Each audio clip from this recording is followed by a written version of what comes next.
खूप मोठं कन्फ्युजन असतं जे पोरं नवीन जिमला जातात त्यांचं, की क्रेटिन घेतलं की प्रोटीनची गरज आहे का नाही. तर मी तुम्हाला सांगतो, जेव्हा तुम्ही जिम मध्ये जाता, वर्कआउट करता, तुमचे मसल्स ब्रेक होतात. ते ब्रेक झालेले मसल्सला रिकव्हर करण्याचं काम करतं प्रोटीन, क्रेटिन नाही. क्रेटिन तुमची स्ट्रेंथ परफॉर्मन्स वाढवेल 10-15%, तुम्हाला जिम मध्ये मदत करेल पुश करायला एक्स्ट्रा. पण प्रोटीन तुम्हाला लागणंच आहे. जर तुम्ही जिमला जाताय ना, तुम्हाला बॉडी बनवायची आहे ना, तर तुम्हाला प्रोटीन इंटेक तुमचं डेली जे आहे ते कम्प्लीट करणंच आहे. त्याशिवाय दुसरा ऑप्शनच नाही काय. मग तुम्ही ते डाएट मधून करा किंवा वे प्रोटीन मधून करा. आणि क्रेटिन हे वेगळे, म्हणून क्रेटिन आणि प्रोटीनला हे कम्पेअर करू नका तुम्ही.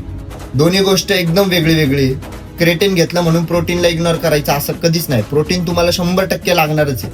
आणि क्रेटिन हे तुमचं ऍडिशनल आहे, कमी पैशात बेस्ट सप्लिमेंट आहे. जर तुम्हाला घ्यायचं तर तुम्ही घेऊ शकता.